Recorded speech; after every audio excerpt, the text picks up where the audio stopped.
The S&P downgrading America's credit rating to negative earlier in the week sent stock prices tumbling. The agency says the U.S. has no clear plan to cut the skyrocketing deficit. So will this hurt the president's reelection campaign and help the GOP candidates? Our political panel here to weigh in, Democratic strategist Robert Zimmerman, Chief Executive Officer of E.I. Rothschild, Lady Linda Rothschild, joins us live, and Grammy Award-winning country music singer, because we needed one, Larry Gatlin. Must have one on every panel. All right, Bob, let's start with you.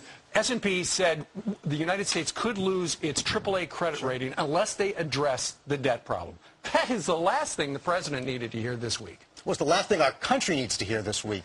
But it's true. The good news is that we do have amongst the Republican leadership, and in particular amongst the president, a desire to come together in an agreement on certain terms. The problem is, and this is the real issue, whether the extreme right wing that's controlling the Republican agenda is prepared to cut a deal. You now have them digging their heels in, many of them expressing opposition to raising the debt ceiling. That would be catastrophic. And of course, you still hear many of the Republican leadership talking about the merits of a government shutdown. Well, the problem is, Lynn, what the president is suggesting is class warfare. He's going to tax the rich, soak the rich, and not make the hard choices when it comes to Social Security, Medicare, and Medicaid. Exactly, exactly. He's demonizing the other side. That is unfortunately a political tactic that he uses way too often. And that's not helping when we have spending at $3.6 trillion and revenue of $2.2 trillion, and we end up with a $1.4 trillion deficit that's really, really hurting our country. So that does not help. And that's what he's doing. Larry, do you think the president's speech last Wednesday had anything to do with S&P saying, hey, we gotta put this train back on the tracks? When I got the talking points last night, I had just been on red eye, and we were down having a few cocktails. I was having a Diet Coke. I can't do cocktails anymore. Nobody wants to see me dance naked on this table. You're right. So you're right. My immediate reaction was to just jump on him reflexively, like it happens in our political, very rancorous climate that we have. And upon the 4-hour sleep that I got before this wake-up call this morning, I thought, I'm not going to do that. So it wasn't just that. It was, how about the speech that he said, well, energy prices must necessarily go up. Now, how about the little visit with Joe the plumber when he said, well, I believe that the rich folks ought to give it, they've made enough and ought to get, how about the other draconian policies that's a big word for a West Texas country music. Look it up. Policies that have been, foisted on. The thing that bothers me, think about the issue about, coming together. Sure. That's a crock of bovine droppings. That's not going to happen.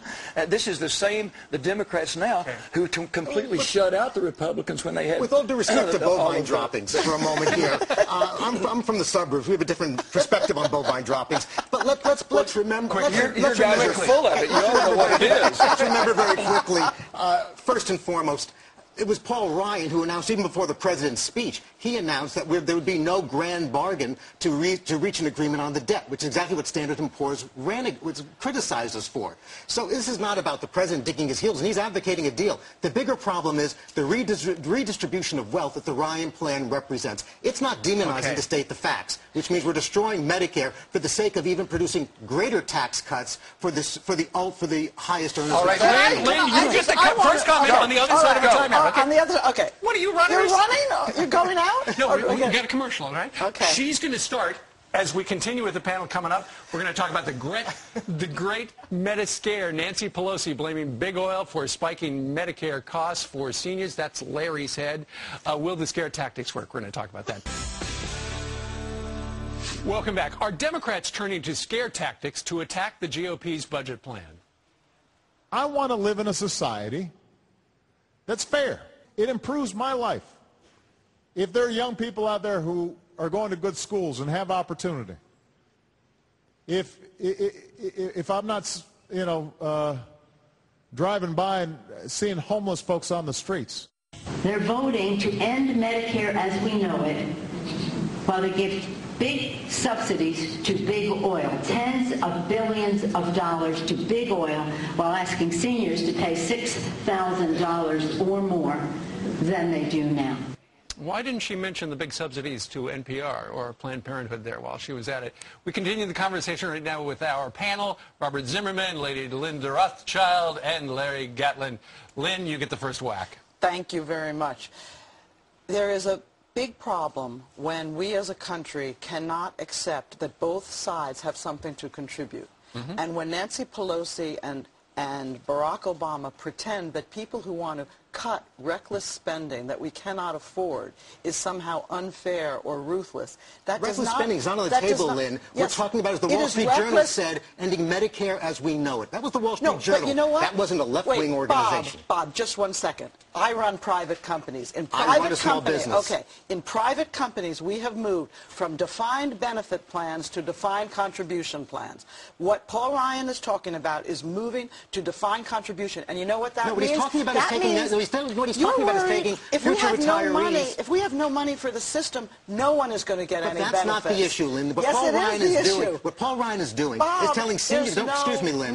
Paul Ryan is saying to senior citizens, people who will soon turn 55, when they turn 55, he's telling them the government protection for them for health care is no longer valid. It's not true. He's giving them a small subsidy.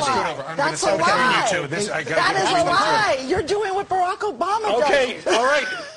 These two are not going to get along on this. Larry, what do you say? What do you say? I refuse to stand by and let our young president define what is fair in my life. I am a compassionate man. I pay my tithe to my church. We go and sing free benefit concerts all over the world and have for many years. I will decide in my heart what is fair, and not him just winging it off the cuff, trying to impress people with how suave and cool he is. I'm sorry.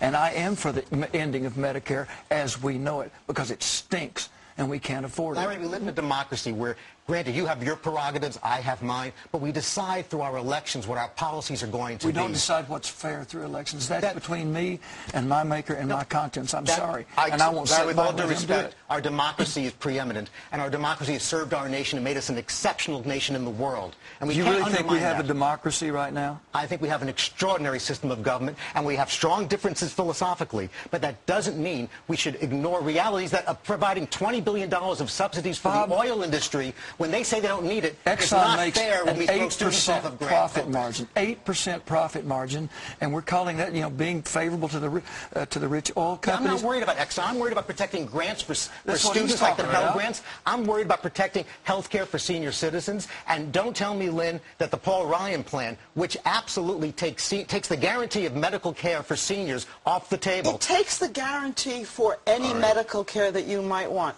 Just like in my company, we now have a defined contribution instead of a defined benefit plan. That's what the private sector has done, and all Paul Ryan is saying is that if America goes broke, that's not good for anyone. All we're trying to stop is and on that note, we're going to end it. All right, Robert Zimmerman, Lynn Rothschild, and Larry Gatlin. It's great to be with you. We thank you very much. All right, nice to see you. Lunch? What am I, shoplifting? Apparently so. You got a great necktie. Thank you very much, guys. You got great bell bottoms. All right. That is just weird. All right, straight ahead. True Western. Take a look.